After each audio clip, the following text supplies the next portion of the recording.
Another day, another vlog. Good morning everyone. So ngayon ipapakita ko sa inyo ang father and son na chicken na nandito sa aking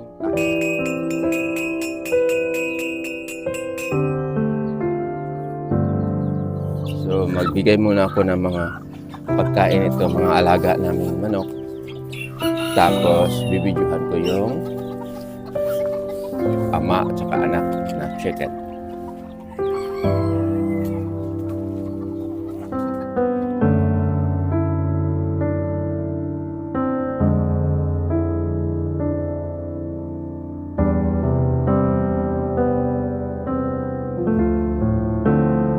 So we have American chicken here.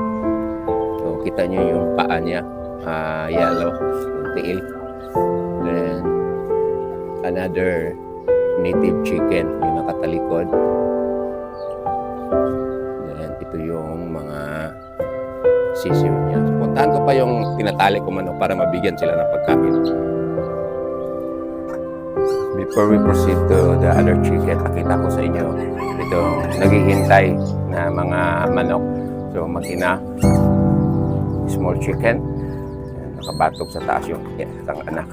Tapos diyabo nila ilang pagkaon. Naghintay yun ng pagkain. So pakainin muna natin. So ayan na sila kumakain. Kaunti lang binigay ko para hindi nila sayangin kasi minsan pag damihan, sayangin nila yung pagkaon, itapon nila dito sa labas. So yan, masaya na masaya. Tapos ugali pala ng manok kahit wala namang mga kapag yun. So ito ang isa sa father and son na chicken ko. So ito ang papa. Yan. Tapos ito naman yung anak. Kita nyo isa kasing pareha sila. Pero itong ama sobra kaastig. Tapos itong anak dahil bago lang ko lang siya natalian. So napaka niya parang mahiyain. Tapos bata na bata. Yan. Itong ama mahilig magpusing. So yun ang dalawa. That is father and son's chicken. So pinakita ko lang sa iyo, just sharing lang po. So yun ang itsura niya kapag magpakitang hilas yung ama. Itong anak mahiyain pa. Ayan. So napunta naman tayo sa ibang chicken color collection ko. Dito naman dalawang magkapatid na chicken. Yan. So nahirapan ako sa mag-video kasi bigla mang tumalon ayaw magpaharap. So this is still a small chicken. Napakaliit itong mga manok na ito. Yan, tumalo na yung isa. So punta naman tayo sa iba ko pang chicken collection color. So we have another one here. So nahirapan ako nito kasi dula pa kayo. Tignan niyo parang natulala. Ayaw magpahawak kaya nahirapan ako. So this is a big chicken.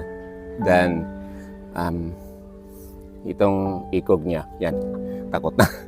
Yung ikog niya is gamay pa. So kita niyo sa pa, wala pa na siya tahod, bata pa.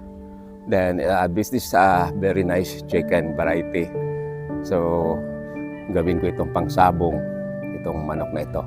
So punta naman tayo sa iba ko pang chicken na color collection of my chicken. So we have another one here, another magkapatid na manok.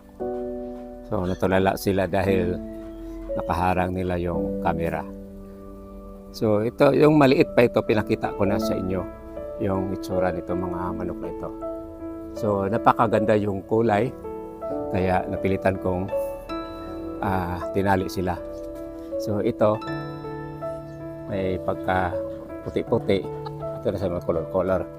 Kaya lang, medyo mahiyain. So just sharing lang po. Then follow next yung last chicken. Yung papa malaki, tapos yung anak maliit. So ito sila magkapatid. So proceed na tayo sa ibang manok ko na papa at saka anak. So napakaganda. For the last one, just sharing the father and son's chicken. So, sabang ganit para masaya. So, napakalaki itong ama. So, sobrang liit itong anak. Kasi anak pa eh. So, just sharing lang po kasi nag-battery loan ako. So, ito lang share ko sa inyo sa aking pakita sa inyo sa akin ang kolekta ko mga manok with this my chicken color collection. So, this is the father and son chicken. Yan, tumalo na. So, ito na lang anak ang naiwan. So, maraming salamat sa panonood. God bless you all. Have a nice morning ahead of you. Bye-bye.